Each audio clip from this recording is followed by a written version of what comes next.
sklearnmetrics confusion matrix.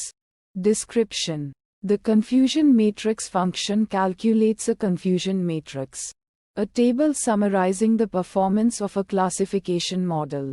It compares the predicted class labels with the true class labels, providing insights into the model's ability to correctly classify instances.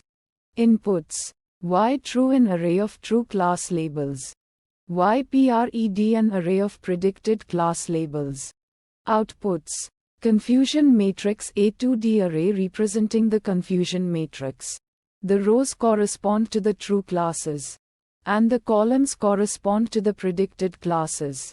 Each cell I, J represents the number of instances where the true class is I and the predicted class is J.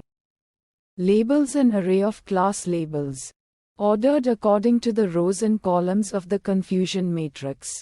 This parameter is optional, but it can be used to define the order of class labels in the matrix. Steps: the function iterates over all instances, comparing the true class label of each instance with its predicted class label. For each instance, the corresponding cell in the confusion matrix is incremented by 1. Metrics: accuracy, the proportion of correctly classified instances. Precision, the proportion of correctly predicted positive instances among all instances predicted as positive. Recall, the proportion of correctly predicted positive instances among all actual positive instances. F1 score, the harmonic mean of precision and recall. Visualization plots. Heat map: a heat map can be used to visualize the confusion matrix, with different colors representing the values in each cell. This provides a visual representation of the model's performance across different classes.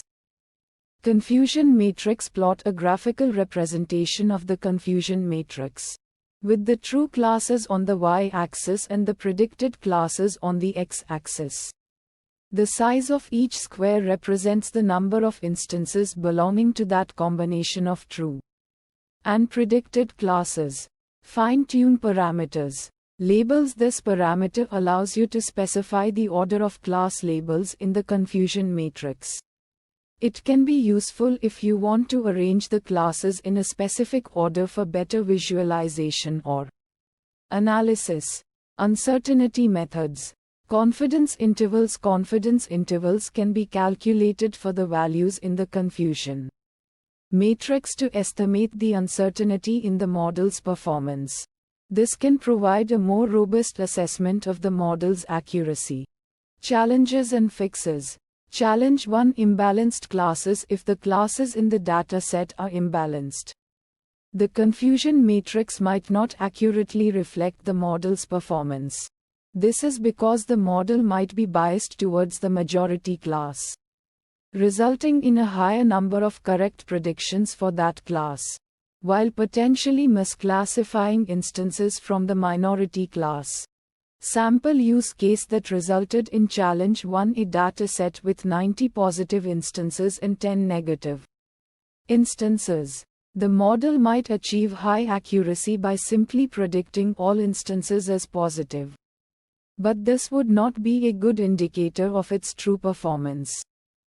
Fixes to challenge 1. Use metrics that are less sensitive to class imbalance, such as F1 score or balanced accuracy. Resample the data to balance the classes, either by oversampling the minority class or undersampling the majority class. Use cost-sensitive learning techniques, which assign different costs to misclassifications based on the class imbalance. Challenge 2: multi-class classification. The confusion matrix can become more complex in multi-class classification problems, with a larger number of cells and potentially more difficult to interpret. Sample use case that resulted in challenge 2: a dataset with 5 different classes. The confusion matrix would have 25 cells, making it challenging to analyze all the relationships between classes. Fixes to challenge 2. Use visualization techniques such as heat maps or confusion matrix plots to simplify the interpretation of the matrix. Focus on specific relationships between classes that are most relevant to the problem at hand. Consider using alternative metrics that are more suitable for multi-class classification, such as macro-averaged F1 score or micro-averaged F1 score.